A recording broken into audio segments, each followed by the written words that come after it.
Bonjour à tous, bonjour à toutes. Bon, bienvenue dans cette nouvelle séance du Cercle du renouvellement constitutionnel avec mes deux camarades. Aujourd'hui, donc, nous revenons sur des thèmes plus larges, je dirais, euh, sur des débats ouverts autour de la limite de la loi. Et aujourd'hui, je vais vous présenter euh, une réflexion qui m'est chère, qui me tient à cœur, à propos de la civilisation versus la barbarie. Ou préserver une part du sauvage en nous. Voilà. Je vais donc faire cette présentation sur cette intitulé qui peut paraître un peu bizarre dans nos travaux. Alors, de quoi s'agit-il? Les lois, par définition, limitent et encadrent notre liberté naturelle. Liberté naturelle au sens de à notre état de nature, hein, dans notre état de nature si nous étions en dehors d'une société civilisée organisée. Donc c'est le rôle des lois, hein, des lois qui sont pour la plupart coercitives, donc limitent et encadrent notre liberté naturelle. La question que je voudrais poser ici, aujourd'hui, c'est: ne faut-il pas laisser une place à ce qui est sauvage en nous? Alors, donc qui est justement quelque chose qui émane de cette liberté naturelle, qui émane de notre état de nature. Dans le contrat social qu'a formulé notamment parmi les philosophes Jean-Jacques Rousseau, dans son ouvrage d'ailleurs qui s'appelle Le contrat social, celui-ci repose sur un accord, un agrément, avec d'une part, dans le sens de la société envers chaque être humain, le respect de son droit naturel, donc qui émane justement de cet état de nature, donc dans le sens société vers individu, et de l'autre côté, l'autre terme principal du contrat, c'est l'abandon justement de chaque individu de cette liberté naturelle, et notamment celle de se faire justice soi-même, au profit de la société et du respect de ses lois.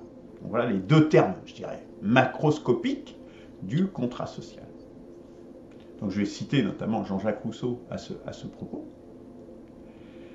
Ces clauses, bien entendu, se réduisent toutes, donc les clauses du contrat social, à une seule, savoir l'aliénation totale de chaque associé, avec tous ses droits à toute la communauté. Car, premièrement, chacun se donnant tout entier, la condition est égale pour tous, et la condition étant égale pour tous, nul n'a intérêt à la rendre onéreuse aux autres. Donc voilà ce qui justifie, ce qui sous-tend en définitive ces clauses réciproques du contrat social. Alors, cette approche a été taxée, je dirais, d'individualisme, d'égoïsme capitaliste par Marx. Ce que je voudrais aujourd'hui exposer, c'est que symétriquement, je dirais, à cette affirmation de Marx, il me semble, en tout cas je pose la question, est-ce que symétriquement, n'y aurait-il pas une aliénation de l'individu qui serait excessive? Voilà le terme et je dirais la connexion directe avec notre objet qui est l'étude de ce qui se trouve en amont de la rédaction d'une constitution. Pour illustrer ce propos, ici assez théorique, je voudrais parler par exemple prendre pour premier exemple la notion de mansuétude.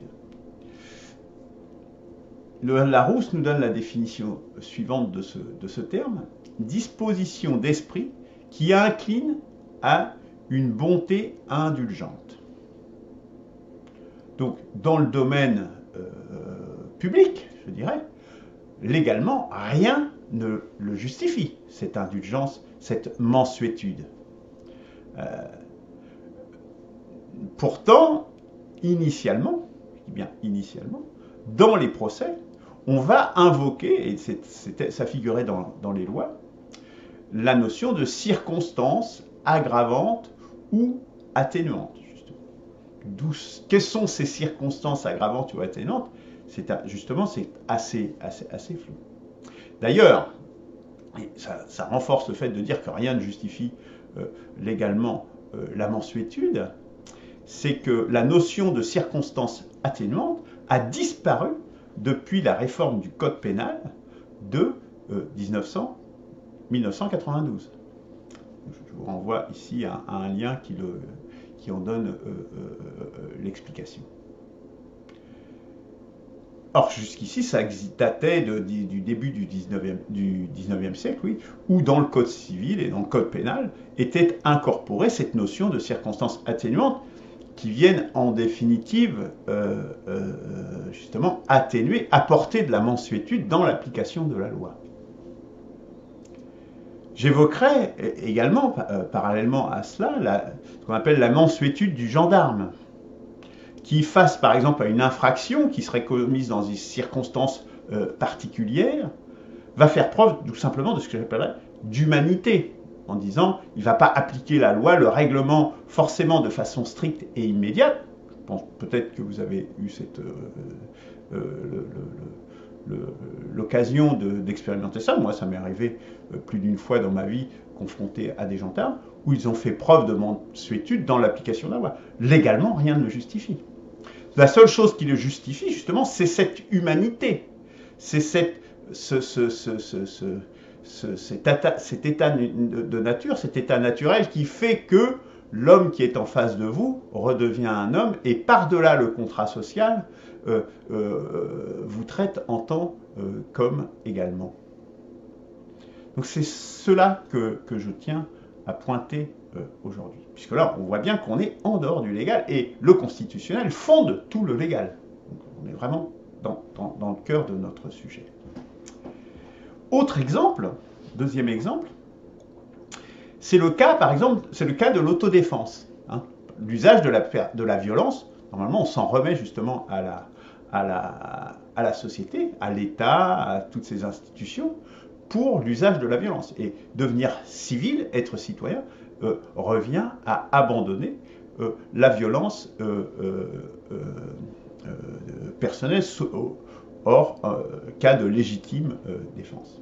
Et c'est notamment, je voudrais citer comme exemple le cas des militaires, de ces militaires américains, qui ont attaqué un islamiste dans le train Thalys du 21 août 2015, alors que cet islamiste s'apprêtait à faire un massacre. Hein. Il avait plusieurs armes automatiques sur lui pour tuer, faire vraiment un massacre dans un train, c'est extrêmement facile. Et donc ils ont réussi à l'empêcher en lui sautant dessus, enfin il y en a un qui a pris une balle, etc. Enfin il y a eu une lutte, une violence exercée, préventive sur ce terroriste.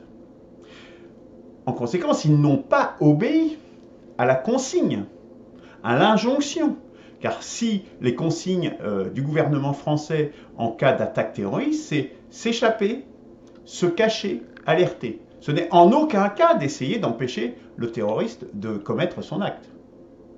Donc la loi, les recommandations, les consignes données par l'État français, n'est pas de faire usage de la violence.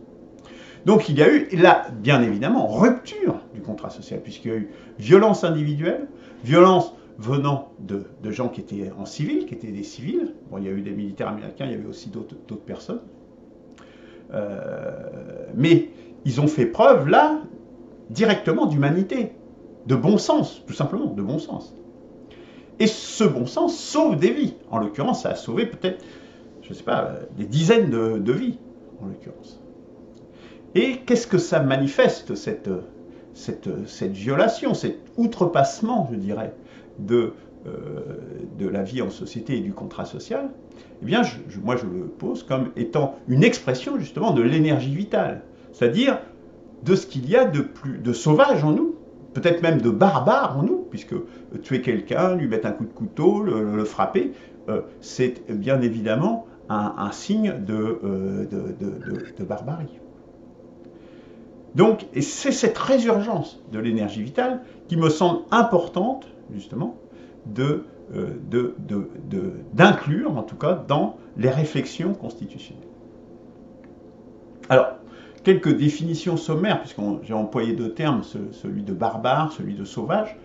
J'en donnerai deux définitions très sommaires, peut-être contestables, mais c'est celles que je retiens ici pour cet exposé. Barbarie, c'est l'antonyme, le contraire de la civilisation. C'est-à-dire que ce sont ceux, si on doit en donner une définition courte, qui ne respectent pas de manière grave ou persistante les règles justement du contrat social. Alors, contrat social qui serait suivant les types de sociétés. Là, ça a été formalisé dans les sociétés contemporaines au travers notamment des travaux philosophiques de Jean-Jacques Rousseau. Mais ce contrat social, il existe en définitive depuis les civilisations et il est plus ou moins explicite, bien évidemment. Mais on l'a vu peut-être dans les travaux du CDRS par rapport à René Girard, que justement, la vie en société suppose justement de ne pas exercer la violence au sein de la collectivité, de la communauté formée. Donc il y a déjà une forme de contrat social. Donc, pour ces sociétés, l'antonyme de civilisation, bon, ça veut dire que c'est quand même une société qui dépasse une certaine taille critique, bon, que je ne m'amuserai pas à essayer de définir ici, mais quelque part c'est une société qui est suffisamment grande pour que la nature, l'état de nature, soit quand même relativement lointain. Le mot sauvage, maintenant, c'est en définitive un être qui est en état de nature. Directement en état de nature. On parlera par exemple de plante sauvage, d'animal sauvage, qui est donc dans son état de nature. L'homme, quant à lui, puisque c'est quand même le sujet qui nous intéresse principalement, l'homme est un être social qui est à la fois fait de nature, mais aussi d'artifices, de choses qui sont, dans les artifices, on a différentes choses, on a les vêtements, les lunettes, par exemple, c'est un artifice. Et puis il y a tout ce qui relève de la culture, notamment. Les outils, la technique, etc. Donc l'homme est un être social qui est fait à la fois de nature, donc de même origine, je dirais, que les plantes sauvages, mais également d'artifice. Et je dirais que cette notion de sauvage, par opposition à la question de civilisation, s'adresse plutôt à des sociétés qui seraient en dessous d'une certaine taille critique, où là, la nature serait proche. Je parle notamment à toutes les tribus avec une forte tendance animiste, avec un rapport à la nature beaucoup plus direct dans ces sociétés, de plus petite taille que, bien évidemment, les civilisations. Voilà, en quelques mots, comment je définis ces deux termes pour les besoins de cette présentation. Et là, on retombe effectivement sur le droit naturel. Le droit naturel, justement, et là je pose quelques questions, n'était pas justement une tentative d'exprimer cette notion de sauvage, quelque part. Ou du moins, de ce qui demeure, ou de ce qui devrait demeurer, de commun entre les êtres civilisés, les hommes civilisés, et les hommes qui sont dans un état sauvage.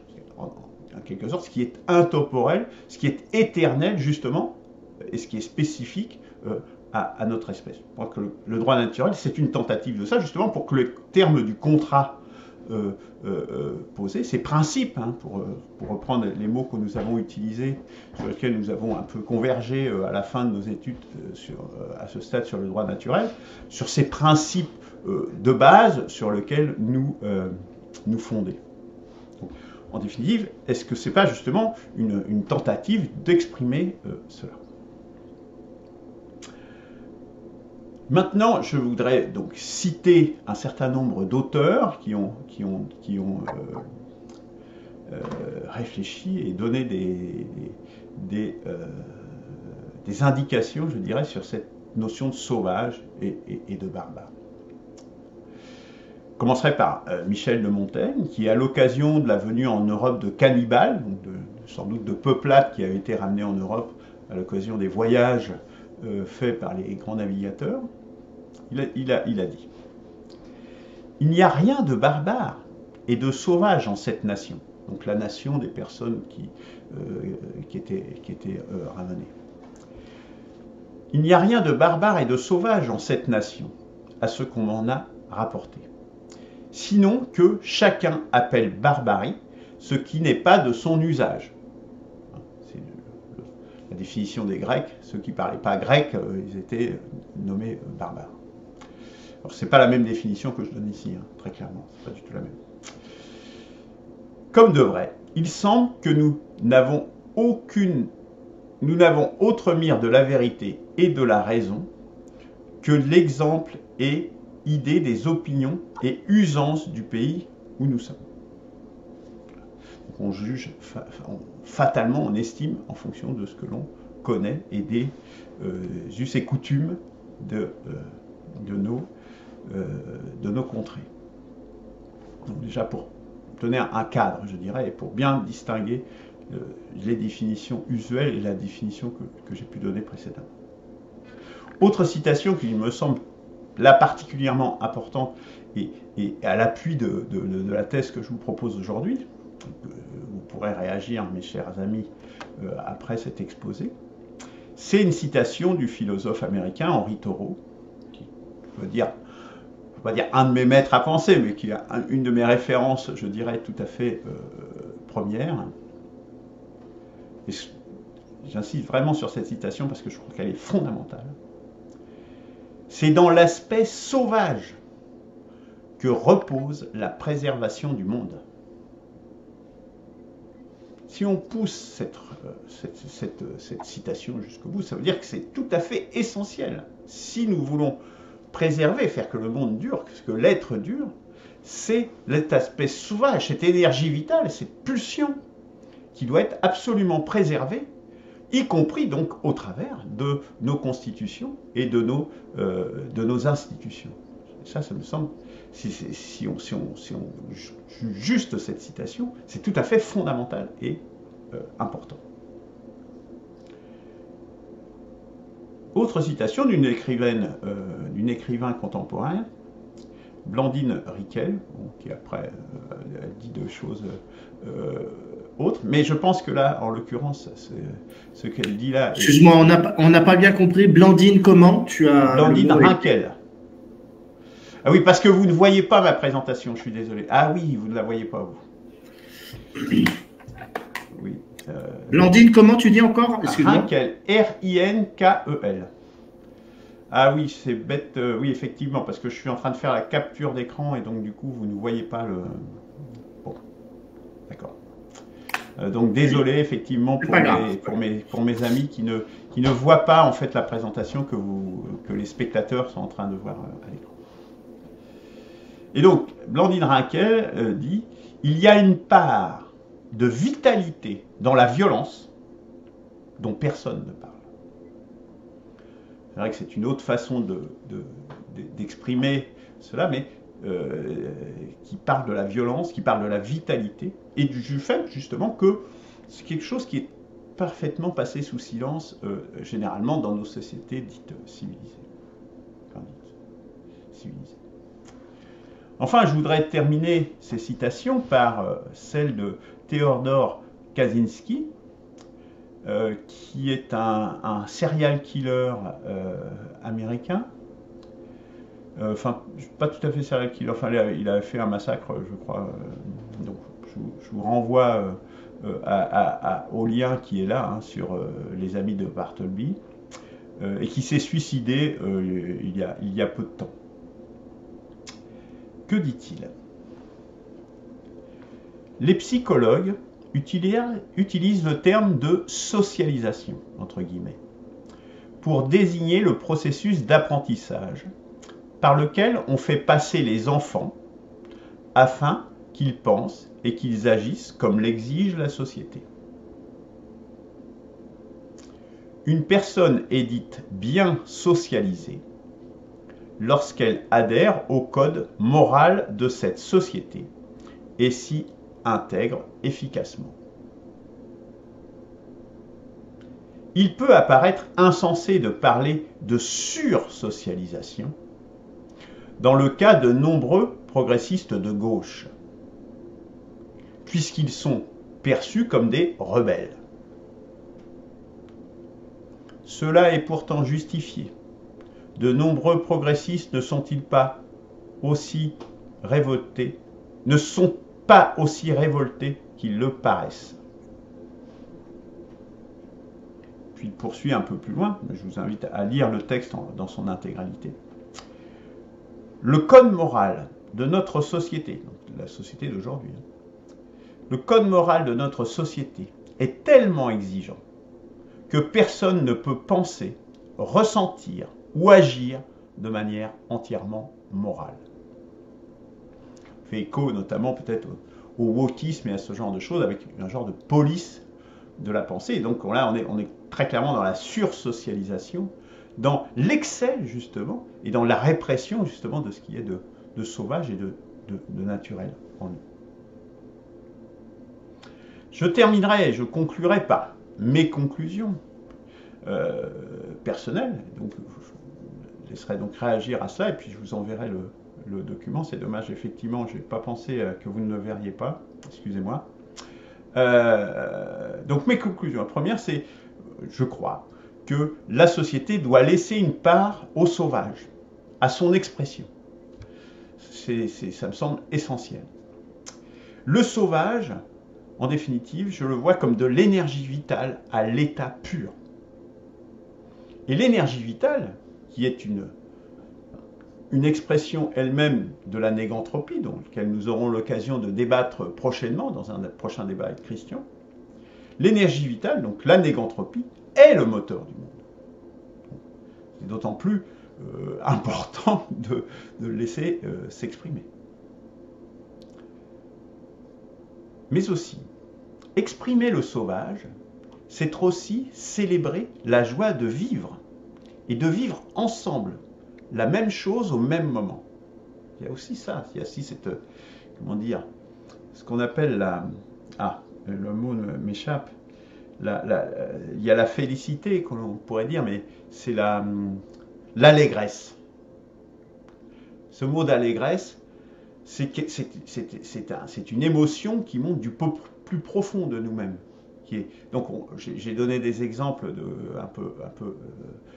notamment celui du train Thalys qui était dans la violence, où j'ai parlé de la violence, mais cette allégresse aussi, cette joie de vivre qu'on voit également dans les cabris qui se mettent à sauter justement, cette allégresse, elle fait partie aussi de cette expression sauvage.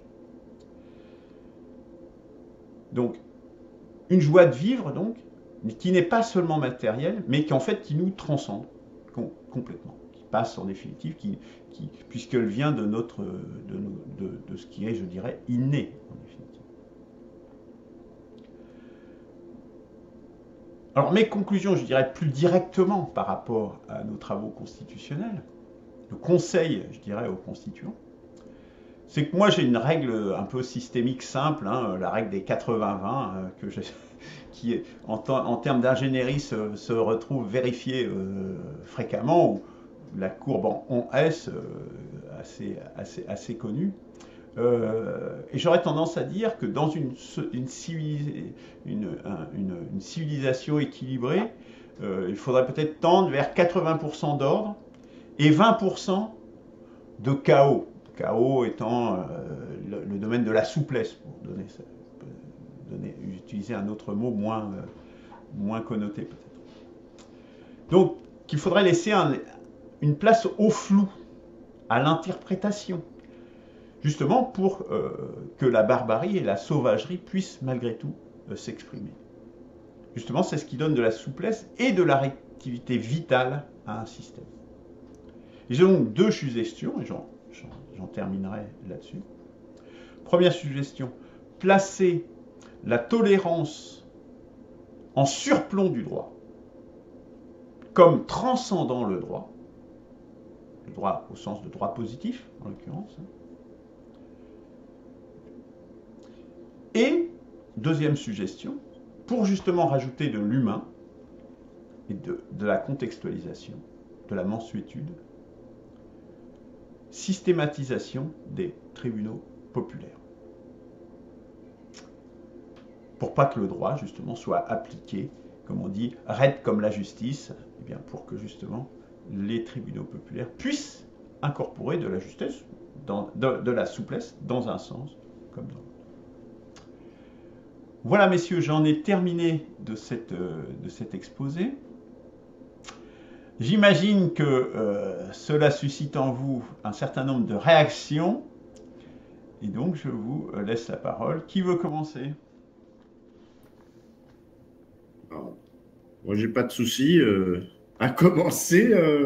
Écoute, allez, franchement, Luc, ton exposé, j'adhère totalement à l'orientation de ce que tu veux introduire. Mais à la fois, je suis, enfin, c'est pas à ton endroit en particulier, mais disons que la nécessité de faire un exposé tel que tu viens de le faire sur un sujet qui, pour moi, me paraît si évident et avec laquelle j'adhère, bon, peut-être dans la formulation, j'ai des petites choses à dire, mais c'est une évidence. Et ce qui est ça prouve bien que la nécessité de devoir faire un exposé de cette façon montre à quel point nous sommes engoncés, justement, dans un état d'ordre obligatoire, une injonction obligatoire de suivre la bonne marche du droit et sa puissance inconditionnelle. Et voilà, bon, ça c'est une chose. Donc, par quel bout commencer? Pour moi, évidemment, le sauvage doit être maintenu dans la société. J'avais, au cours de mes exposés précédents sur le droit naturel et le droit positif, indiqué que il y avait une espèce d'hypocrisie à parler de droit naturel. Je vais commencer par là, mais je vais essayer de construire ce que j'ai à dire. Bon, voilà, les lois naturelles sont toujours considérées comme des lois naturelles par les Lumières et puis par beaucoup, comme les bonnes lois, les gentilles lois de liberté, de sécurité, d'égalité, de la propriété, la famille, enfin tout ça, c'est les lois naturelles, les droits, les lois fondamentales, etc. Et j'avais parlé du fait que, en fait, en ce qui concerne le naturel, il y a aussi la loi du plus fort, l'accaparement et la prédation, l'ambition et la reconnaissance égotique en soi, la volonté de pouvoir de chacun, etc. Tout ça, ce sont des instincts qui sont aussi naturels. Et pourquoi donc les évacuer et ne garder que les nobles instincts et puis ne pas parler des bas instincts et pourtant, ils existent. Et donc, je concluais sur l'hypocrisie de ces démonstrations qui, dans le droit naturel, ne retenaient que le bon, le bien, le gentil, l'altruiste, etc., mais qui ne reconnaissaient pas donc le droit du plus fort, la convoitise, enfin, toutes ces choses-là, vous m'avez compris. Et je concluais par le fait que nous étions en présence d'un prêche partial et angélique. Voilà. Donc ça, c'est ce que j'ai à dire sur et alimenter la remise en cause, non pas des lois naturelles et des droits naturels comme j'ai pu le faire par moment en me cherchant, mais la remise en cause de cette espèce de mise à l'écart des bas instincts, qui sont malgré tout et qui constituent de fait le droit, les lois fondamentales. Bon, rapidement, je vous dis que Théodore Kaczynski vient d'être édité un bouquin qui jusqu'à présent n'était qu'en anglais, et ça s'appelle Société industrielle et son avenir. Et d'une certaine façon, évidemment, je ne l'ai pas lu, il vient d'être édité, mais ce que j'imagine, pour ce que j'en ai vu des présentations sur ce livre, et quatrième de couverture, etc., et puis ça va aller avec ce que tu dis sur le sauvage. C'est-à-dire que le sauvage, c'est l'état de nature. Et après, tu as parlé d'artifice. Et puis moi, lorsque tu parlais, j'ai noté prothèse. Et puis ensuite, je suis arrivé à transhumanisme. C'est-à-dire que à force de vouloir se polisser, etc., nous sommes dans une situation, et c'est un petit peu ce que paraît vouloir dire Kaczynski, c'est de quitter son état sauvage et de se diriger vers une extrême inverse et complètement délétère, qui est le transhumanisme que certains nous promettent jusque sur nos plateaux de télé. Et donc, il y a un juste équilibre en toute chose. Pour revenir sur ton exemple sur Duralex, Sedlex contre Mansuétude Humanité, certains vont parler de laxisme. C'est-à-dire que si on va vers ce que tu suggères de l'humanité, des gens qui vont apporter de la souplesse face à la rigueur de la loi, certains vont opposer à ce désir de souplesse en disant oui, mais c'est du laxisme. C'est-à-dire dans tous les sens, d'un côté, on arrive à des exagérations jusqu'au transhumanisme, et dans la critique, on va à dire que l'homme, que les gens qui veulent que l'état sauvage soit promu, enfin pas l'état sauvage, l'état de sauvage soit laissé, et une partie des T20%, la possibilité de s'exprimer, vont dire ah oui, mais c'est du laxisme, c'est n'importe quoi, c'est du chaos, comme tu l'as dit. Bon, j'essaye de construire mon intervention, mais rapidement, je vais terminer sur la société américaine et tout ce qu'on peut voir dans cette espèce de. Tu as parlé à un moment donné d'apprentissage, d'éducation. On ne sommes pas sans être conscient que Hollywood, les films en général, etc., c'est une espèce d'éducation. La preuve en est, c'est souvent la fin avec la morale en voix off de certaines séries. Voilà. Donc, ça participe de notre éducation. Et combien de films nous voyons avec des situations de chaos, d'attaques, d'interventions terroristes, d'interventions de prédateurs, quels qu'ils soient, dans des scénarios où tu as heureusement le bon père de famille qui a été dans les forces spéciales, qui a été Marines et qui sait se servir d'une arme et qui peut aller sauver sa fille. Je parle par exemple de Taken avec Liam Neeson, où on voit ce genre de scénario. Il n'y a pas que cet acteur et que ces scénarios. On peut parler de Bruce Willis, etc. C'est-à-dire qu'on a de façon permanente, carrément même majoritaire, les Stallone, les Rambo, qui, eux, savent se servir pour exprimer leur droit à la liberté et sauver. Et en général, ce sont des bons machins. Et pourtant, ils prennent les armes pour s'opposer à des puissances délétères. Nous sommes face à une puissance, la puissance hollywoodienne, qui nous apprend ou qui nous incite à tendre vers l'expression de la violence, mais la violence pour la justice ou la violence pour se faire justice ou pour réagir à une injustice.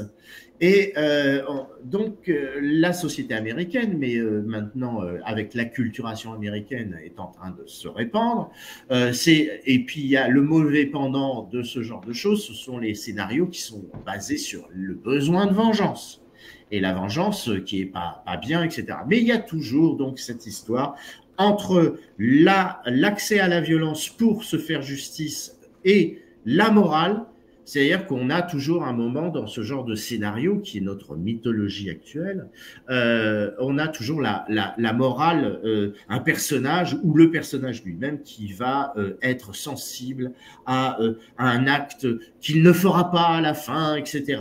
Parce qu'il faut que le droit et que justice soit faite, mais par les hommes et par la juridiction. Enfin voilà, vous voyez très bien ce que je veux dire. Et donc, pour vous dire, pour ne pas trop être long, que nous sommes justement dans l'orientation qu'indique Luc, que de réclamer que la loi ne soit pas si hégémonique. Voilà. Et le bon sens, j'ai noté un truc sur le bon sens, je ne me souviens plus, je ne sais pas si ça va me revenir, mais ça m'avait plu, ça je ne le retrouve pas, je suis désolé. Voilà. J'aurais peut-être des choses à rajouter parce que je suis friand de cet exposé et de ce sujet, bien que je n'arrive, enfin, je suis peut-être pas très, comment dire, je l'ai pas construit mon intervention, mais il y a certainement à construire autour de ça. Voilà. Oui, bah, je m'excuse, j'aurais dû vous envoyer en fait le PDF avant, hein, mais bon. C'est moi qui avais mal regardé. L'emploi du temps était clair et c'est moi qui l'avais mal lu. Voilà, c'est très bien. Non, mais je vous aurais dû vous envoyer la présentation. C'est quand même Ah plus oui. facile pour suivre que juste le. Ah, et puis aussi, Voilà. une petite chose, il m'est venu aussi le film Avatar, avec la nature, l'état sauvage, tout ce scénario autour d'Avatar, et donc cette façon dont la nature, Aiwa, défend la planète, etc. Une espèce de... voilà, il y a des choses à dire aussi autour de ça. Et pour finir, et il me revient aussi une autre direction de mon intervention, c'est sur la nécessité de faire justice, et j'étais intervenu au cours d'une précédente présentation, sur le fait que la justice était la première, la première notion, le premier concept qui venait avant le concept de liberté, d'égalité, etc., et qui construisait par la nécessité de faire justice, qui construisait la raison conceptuelle, non pas la raison connaissance, qui vient de la nécessité, c'est-à-dire on acquiert des connaissances ou des pratiques et des savoir-faire par la nécessité de se nourrir, etc. Mais la raison conceptuelle, c'est une raison qui va construire plusieurs concepts entre eux, vient du besoin de se faire justice. Et c'est de la justice que vient la notion de liberté, la notion d'égalité, parce que avant d'avoir un problème de justice, une injustice à régler, on n'a pas notion de l'égalité, de la liberté, voilà, on a plus ou moins la notion de partage et c'est tout. Enfin voilà, bon, c'est une question anthropologique, mais c'est pour vous dire que le sauvage aussi passe à travers cette est enquisté un petit peu avec cette raison conceptuelle. Enfin bon, je m'arrête là. Allez, je vais m'arrêter là. Je vous remercie. Ok, bon, je pense que j'ai pas énormément de remarques par rapport à ce que tu as dit, Jean-Charles. Peut-être juste sur les films américains, effectivement, il y a énormément de films américains qui sont dans cette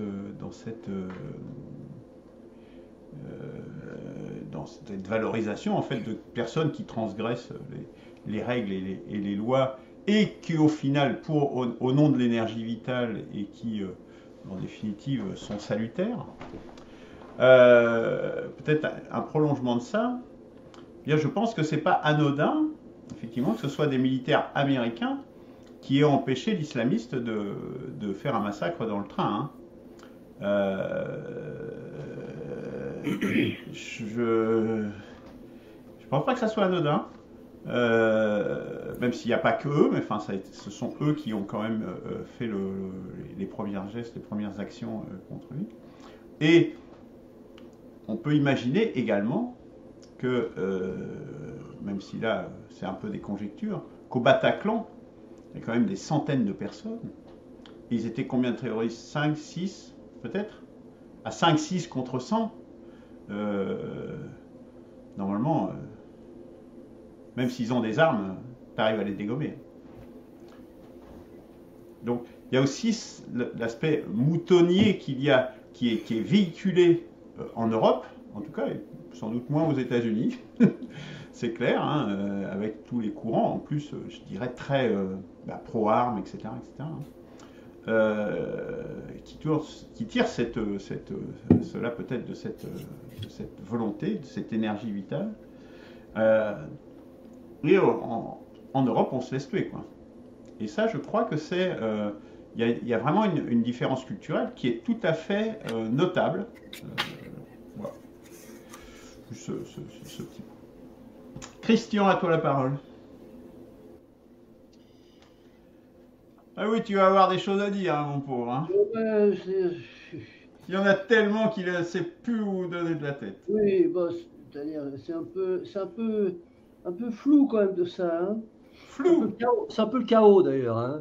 Et c'est le sauvage. Là, c'est le sauvage qui a pris le dessus, là, clairement. Hein. Oui. En remarque liminaire, je dirais que j'ai un problème avec le mot barbarie. Surtout quand la façon dont tu l'emploies, toi, Luc, parce que tu nous as défini. Alors, la barbarie, c'est très polysémique, hein, surtout avec les acceptions nouvelles qui sont greffées dessus et différentes utilisations qui peuvent être faites du mot barbare et du mot barbarie. Tu as rappelé d'ailleurs très juste titre que les Grecs disaient les barbares, tout simplement ceux qui n'habitaient pas en Grèce, quoi. Voilà, bon.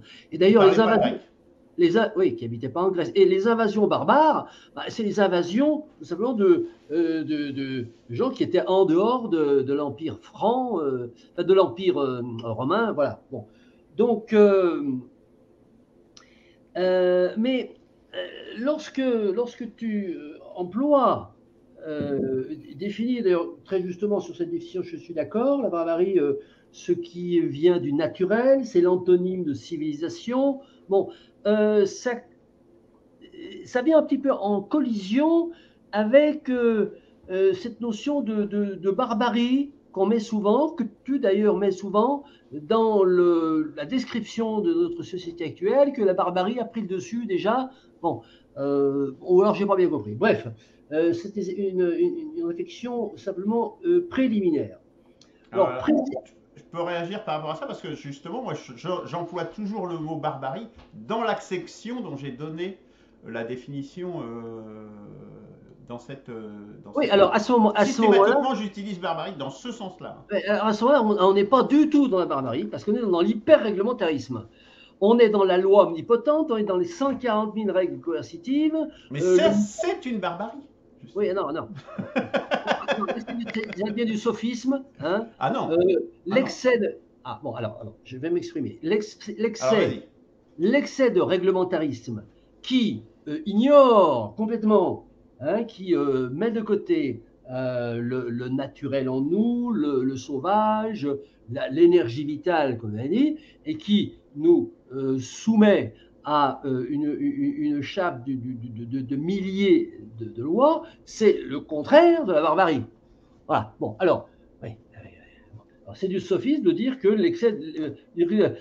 l'excès d'oppression de la barbarie, c'est de la barbarie. Donc aujourd'hui, la barbarie, pris en tant que nos impulsions naturelles, etc., est complètement étouffée par les milliers, les dizaines de milliers de lois. Donc on est dans une organisation sociétale qui nie complètement la barbarie, qui lutte, je dirais, contre la barbarie tous les jours pour faire effectivement un homme civilisé, un homme obéissant et soumis à des dizaines de milliers de règles coercitives, plus le code moral dont a parlé Jean-Charles, parce que nous avons les règles coercitives qui s'appliquent par sous la menace de la violence légale, hein, de la punition légale, mais il y a aussi, en plus des codes moraux qui ne sont pas écrits et qui ne peuvent pas être transgressés sous réserve d'accepter d'être mis au banc de la société, enfin des différents groupes et sous-groupes. Donc, ce problème de l'aliénation totale à la loi, hein, donc Jean-Jacques Rousseau, effectivement, dit voilà, à partir du moment où l'homme fait société, il commence à écrire des lois. Et qu'est-ce que c'est qu'une loi? C'est une loi qui restreint la liberté naturelle, qui était totale avant l'apparition de la vie en collectivité, totale, limitée simplement par les contraintes naturelles. Voilà. Bon. Donc, cette aliénation totale à la loi, c'est ce qu'on connaît aujourd'hui dans nos pays d'Europe. Hein. Bon. Alors, le distinguo avec les États-Unis est très intéressant, et j'y reviendrai parce que, je connais bien les États-Unis, je suis allé souvent, et j'aime bien le système américain et les Américains, etc. etc. Bon. Donc, si on parle de l'Europe et notamment de la France, parlons de la France, puisque c'est quand même ce que nous connaissons le mieux, nous sommes en aliénation totale par rapport à la loi, le citoyen ordinaire.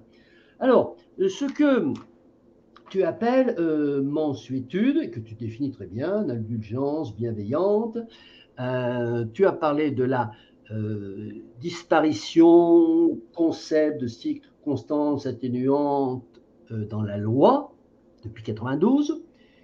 Les circonstances aggravantes, elles, ont été conservées. Alors, bon, attention, les circonstances atténuantes ont été supprimées, mais la conclusion que tu en tires ne me semble pas tout à fait exacte, dans la mesure où elles ont été supprimées parce que les peines minimales ont été supprimées. C'est-à-dire que dans le code pénal, on a gardé les peines maximales, ce qui fait qu'on peut aller au-delà avec le problème, avec lorsque le juge fait intervenir le concept de circonstances aggravantes, mais il n'y a plus de circonstances atténuantes puisqu'il n'y a plus de peine minimale. Donc je dirais que les circonstances atténuantes, on peut les utiliser sans arrêt, sans qu'elles s'appellent circonstances atténuantes, puisque le juge, il peut très bien mettre zéro punition. Bon. Alors, le droit naturel. Bon, on ne va pas faire un débat sur le droit naturel, mais il faudrait d'abord qu'est-ce que c'est que le droit naturel? Parce que j'entends des choses différentes. Est-ce que est-ce que le droit naturel, il expérimente le sauvage? Et d'après ce que j'ai entendu, le droit qui était aussi repris par Jean-Charles, le droit naturel, donc il exprime nos instincts. Enfin, bon, il voudrait traduire en droit nos instincts, et Jean-Charles dit oui, mais alors le droit naturel, il ne retient que les bons instincts, hein, très vertueux, mais tous les mauvais instincts, l'instinct de domination, l'instinct de profit, il ne retient pas. Non. Enfin, alors, le droit naturel, c'est pas ça. Le droit naturel, c'est pas quelque chose qui retient les bons, les mauvais instincts. Le droit naturel, c'est un droit qui dit c'est pas la peine que les hommes fassent les lois, il y a des lois supérieures qui s'imposent. Le droit naturel, il descend, boum, comme ça. Bon, voilà. Donc ça n'a rien à voir avec le fait de choisir entre ce qui est bien et ce qui est pas bien. Alors, la citation du philosophe américain dont j'ai oublié le nom, là, c'est dans Henri Thoreau. Henri Thoreau. C'est Thoreau. Thoreau. Thoreau. Henri. C'est pas Daniel Thoreau, c'est Henri Thoreau. Oh oui, c'est le philosophe de la nature. C'est Henri Thoreau, c'est pas Daniel? Non, c'est Henri. D'accord. Oui, Thoreau, le philosophe de la nature. C'est dans l'esprit sauvage que repose la sauvegarde du monde.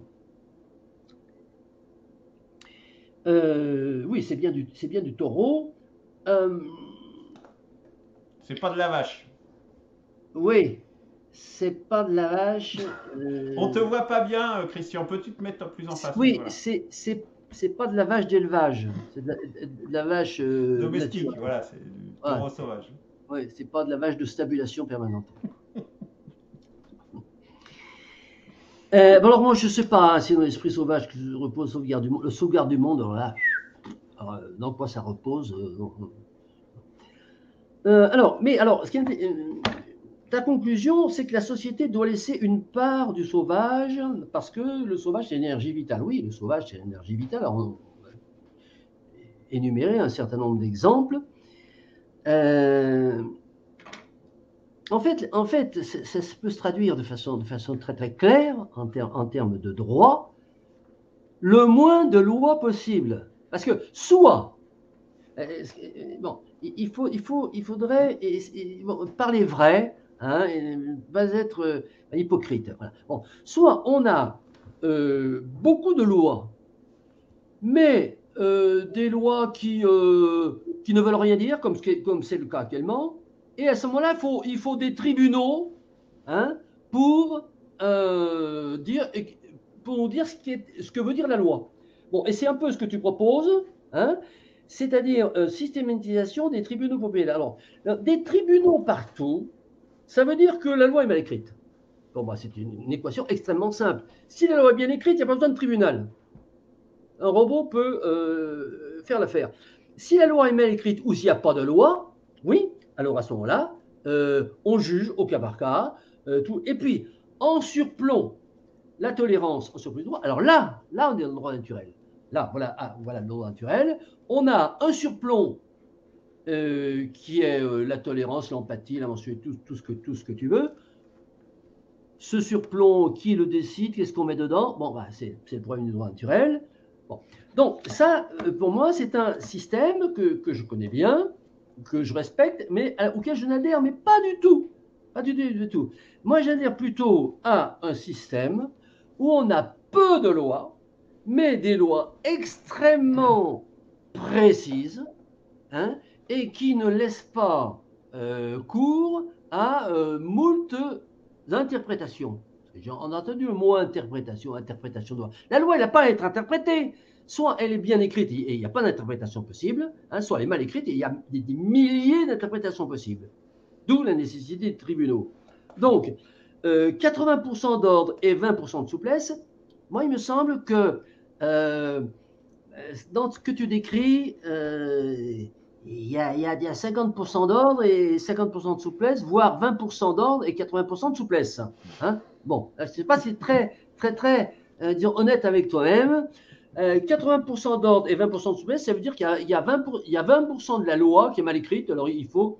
Parce que ce n'est pas une question de souplesse. Hein, bon, c'est une question de précision ou pas. Alors si on laisse une souplesse à la loi, eh ben on ne l'écrit pas.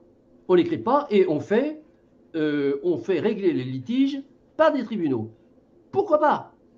Pourquoi pas? C'est un peu ce qu'on faisait au Moyen-Âge, hein, dans les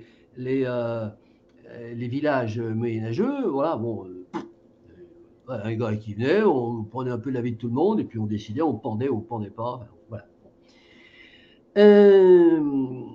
Et donc, alors, après, je terminerai sur. Vous avez fait un détour par le cinéma américain, par Rambo, par Stallone. Vous êtes passé par le train, il y a les Marines américains qui nous ont sauvés d'une explosion de TGV, et puis vous êtes arrivé au Bataclan. Et Luc dit, aux États-Unis, le Bataclan, ça aurait été vite réglé parce qu'il y a 4-5 gars contre 100, il y en aurait au moins une dizaine qui avaient un flingue dans leur poche, et les 5, ils auraient été flingués. Oui, monsieur. Oui, c'est vrai. Alors, d'ailleurs, ça s'est produit, je crois, dans un avion où il y a eu des gens qui ont essayé, des terroristes qui ont essayé, ils ont été maîtrisés par 5 personnes. Dans la Constitution américaine, il y a le premier amendement qui dit que on a le droit de se protéger. Voilà. Alors, est-ce que c'est un amendement qui scelle, ou disons, qui institue l'autodéfense? C'est un débat, on ne va pas l'avoir ici, parce que c'est un débat extrêmement important. Mais il existe, ce premier amendement. Et donc, la culture américaine, c'est comme ça. Effectivement, les Américains. Et pourquoi est-ce qu'aujourd'hui, les Américains sont les seuls pays du monde civilisé qui sont capables d'aller sur le terrain faire les guerres? Il n'y a pas d'autres. Hein, bon. Eh bien, tout simplement parce que il n'y a pas d'autres. Les Russes, ils y vont aussi. Hein. Non, mais les Russes ne font pas partie Ils sont pas civilisés? Ils font pas partie du monde occidental. Ils font pas partie disons, du chapeau américain OTAN. Disons, tout ce ça, c'est qui... sûr. Voilà. Bon. Donc, je parle du monde occidental. Je ne parle pas du monde civilisé. Le terme était inapproprié. Et dans le monde occidental, bon, on dit les Américains sont les gendarmes du monde, mais parce que c'est les seuls aussi, au niveau des individus, qui sont capables d'aller sur le terrain. Voilà. Les Français, personne n'ira sur le terrain. Les Italiens, personne n'ira sur le terrain. Les Espagnols, personne n'ira sur le terrain, etc. Peut-être un peu les Anglais. Voilà. Bon. Et ça vient effectivement d'une culture dans le pays où, eh bien, il y a un élément d'autodéfense et un élément qui est codifié, mais qui est très ancré dans la mentalité. Et parallèlement à ça, eh ben, on a effectivement un pays où on a un minimum de lois, où on a un peu un état veilleur de nuit, on dit, et où l'énergie vitale, la part du sauvage. Moi, je dis souvent, j'appelle les États-Unis un pays barbare civilisé. Cette barbarie, quand tu vas aux États-Unis souvent et quand tu rentres dans l'Amérique profonde, dans l'Ouest américain, dans les petits bleds américains, tu la ressens. Tu ressens cette barbarie et tu te dis, mais c'est pas vrai. On n'est pas dans... Je parle pas de la violence, hein, mais de la mentalité des gens, de voir comment ils fonctionnent. On n'est pas dans un pays civilisé. Et pourtant, on est le pays au niveau technologie, au niveau civilisation, le plus évident. Et il y a cette barbarie qui est restée. Et donc, ils ont réussi à faire cohabiter un système réglementaire qui fonctionne et à préserver, à faire coexister, exactement, pas le mot préserver, faire coexister la barbarie et la civilisation.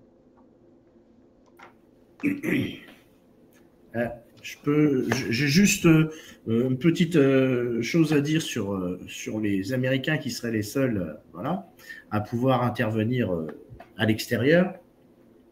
Moi, j'ai tout à fait l'avis contraire. Moi, je considère que les Américains et les Anglais en particulier sont des pays qui sont très patriotes, mais qui défendent leur nation avec la peau des autres. Voilà. Qu'est-ce que tu fais d'Omaha Beach? Oui, d'accord. Mais moi, ils ont envoyé les Juifs. Alors, les Juifs qui avaient eu des personnes engagées et qui étaient. Oui. Alors, au niveau de l'histoire, en première ligne.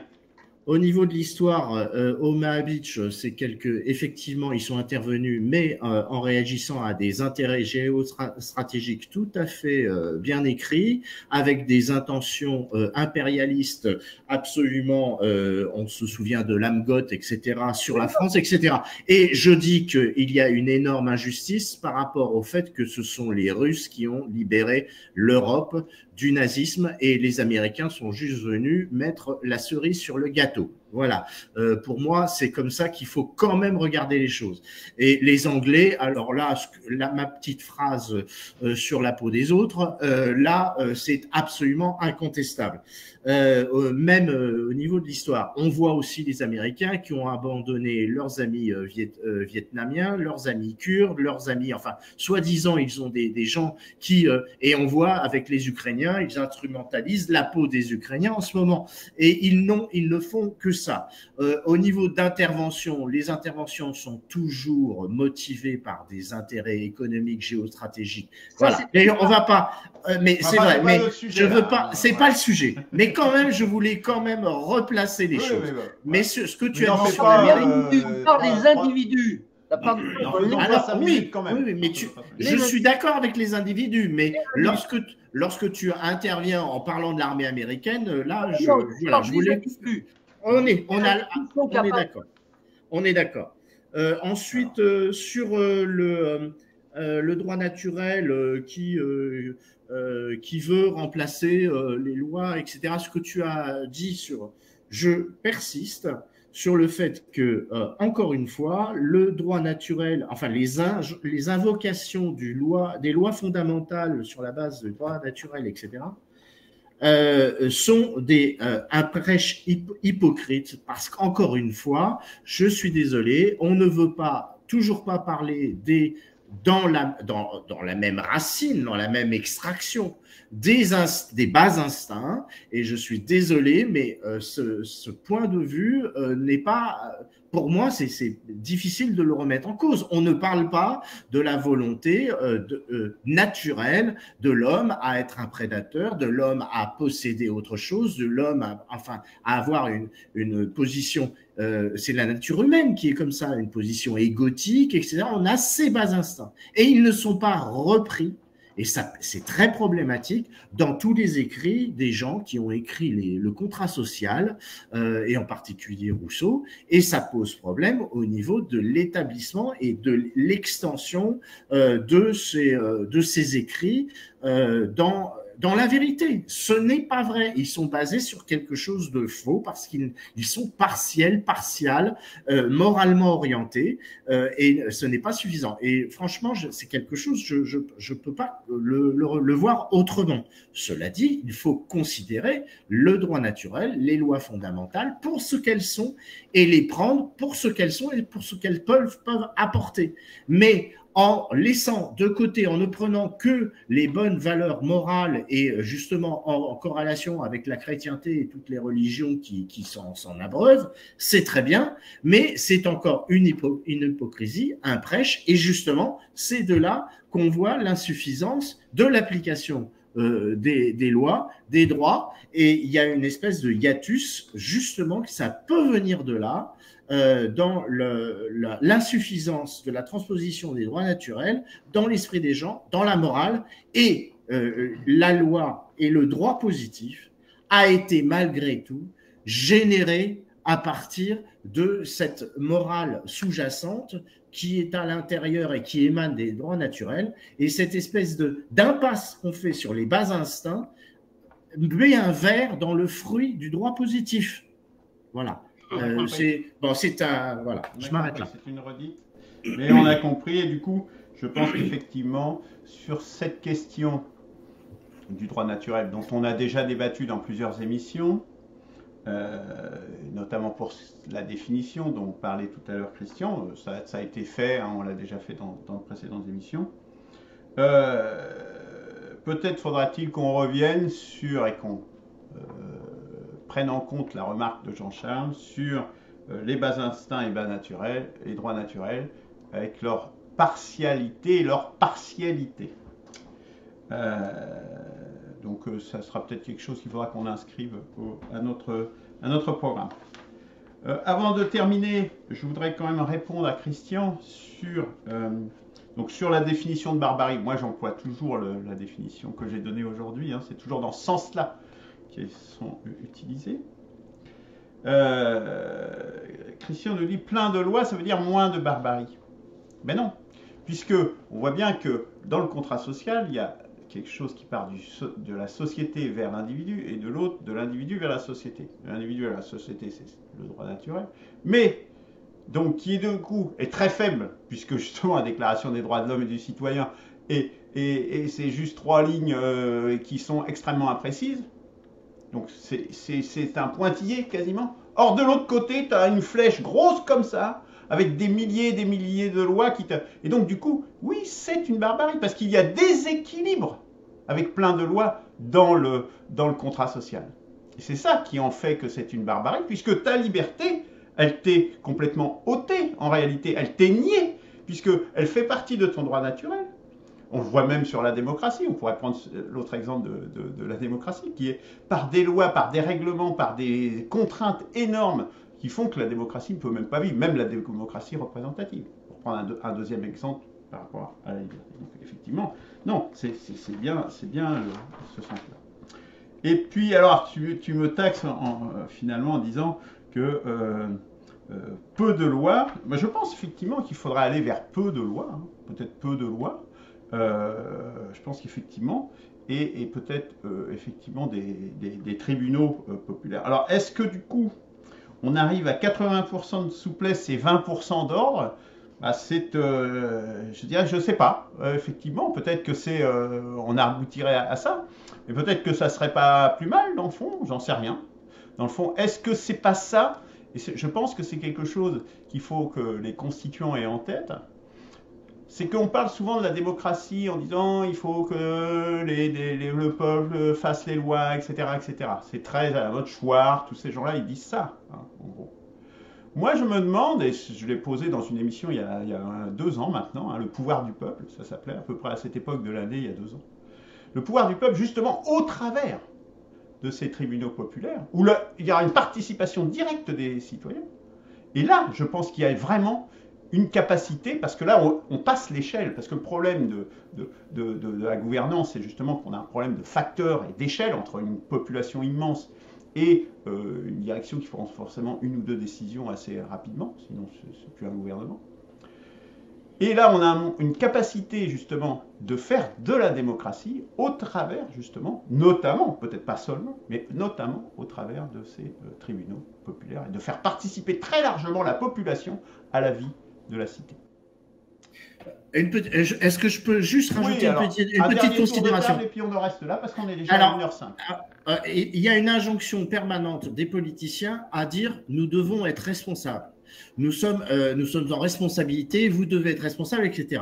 Et au contraire, la multiplication des lois est une infantilisation de l'homme, voilà, en le déresponsabilisant et en le mettant dans un cadre qui tout simplement nous amène à une infantilisation des citoyens. Voilà, c'est juste cette idée que je voulais indiquer juste à la fin. Oui, mais... Merci de ce complément, Jean-Charles. Christian, 2 mots? 2 mots, hein, 2 mots pour ouvrir.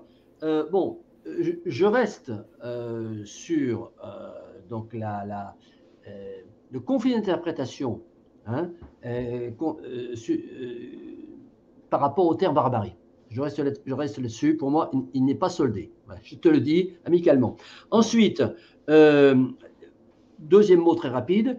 Les tribunaux populaires, la question, c'est pas de savoir si le tribunal il va être populaire ou s'il va être avec des mandataires salariés. La question est de savoir quel est le pouvoir de ces tribunaux. Voilà. 2 chantiers ouverts. Absolument, il faudrait effectivement. Les tribunaux populaires, ça fait partie des titres que nous n'avons pas encore rédigés dans notre Constitution.